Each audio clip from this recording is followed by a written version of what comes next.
Hello Year 7. This week's lesson is about a new set of colours called the complementary colours. So far we have covered our primary group and then we did our secondaries, and that was as part of our class painting the colour wheel, yeah? And now we're going to look at a new set of colours, and these are opposites. Okay, so these are where they face each other directly on the colour wheel. And this group of colours is called the complementary colour group. Okay, so complementary would be, oh, hello, I like that new dress you have on, or your hair looks splendid today, or aren't you just such a wonderful chap, and all that business. And our complementary colours are these opposites on the colour wheel. So we are going to use this group of colours when we colour in our sea creatures. Hello, sea creatures. But before we get there, I just want to do a quick little tutorial on adding colour and mixing colours. So I have got my three primary colours. I've just lost my red. Blue. Where's the red gone? There he is, he's hiding. Okay, so in theory, I could get all my colours from there, can't I? What colour am I going to get if I take my blue and put a yellow over it? I'll get a green. Okay, so we've learnt that. We learnt that using paint, didn't we? So now I want to talk about when we mix using colour pencils, because this job is going to be a colour pencil job. I'm hoping that you have access to colour pencils at home. If not, why not? Because colour pencils, a life without colour pencils would just be so sad for me. So it's pretty straightforward. Say, for example, I want to draw a box, a 3D shape, which is what we did right at the beginning of joining bishops. And my light source is coming in from that direction, okay? So this is going to be light, and I can press on very lightly. This might be a tad bit darker, but not that much. And then this red here, this side, sorry, would be darker. Now all I'm doing with that is I'm varying the pressure I put my pencil on. There we go, I've just broke my red. Darn it. Waste not, want not. Now I could, with a primary, chuck in a cheeky little bit of black. Black makes us think darker, doesn't it? And yeah, that worked okay. Colour theory goes on and on and on. It's a big journey.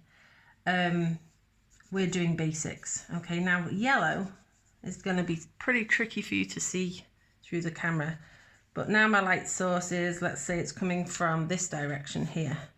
Okay, so I want my light there. I'm going to press really hard and maybe middle on the top. Now, hard to see.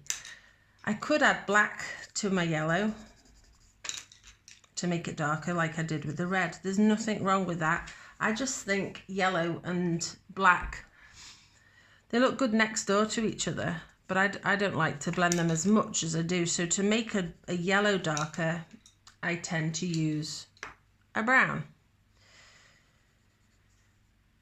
I think it just makes for a warmer, broken again. This isn't going to be a very successful demo, is it?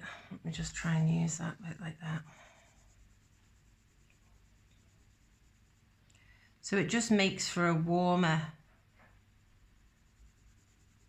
tone of yellow. But I can still argue it's a yellow. It's more to what we would call a yellow ochre colour. Ochre is spelt O-C-H-R-E, yellow ochre. If you wanted to be posh, you could make it sound French and go ochre and all that business. Okay, so, and then on that bit I might press a little bit harder with the brown as it goes to the back of the cylinder. Right, that's pants because my pencil wasn't working. when we did our pyramids, not pyramids, cones, that's the word I want. This time my tone's going to come this way, my highlight this way. Dark, middle, light, okay, to show it curving round. Now, I can use the white of the paper, that's okay. But if we remember on our green, you can make a green lighter by adding yellow, or you could make a green darker by adding some blue. So I have a light blue colour pencil, and I could try that.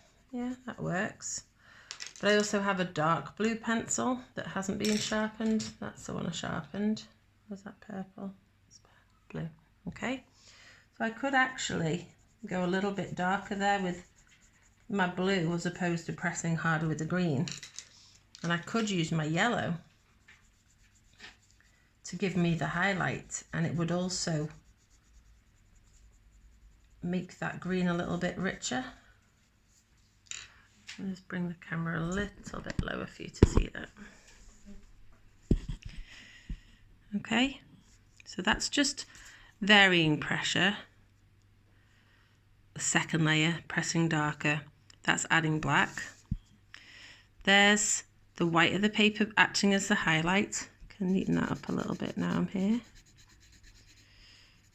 Okay. And then there's where I added the brown instead of the black.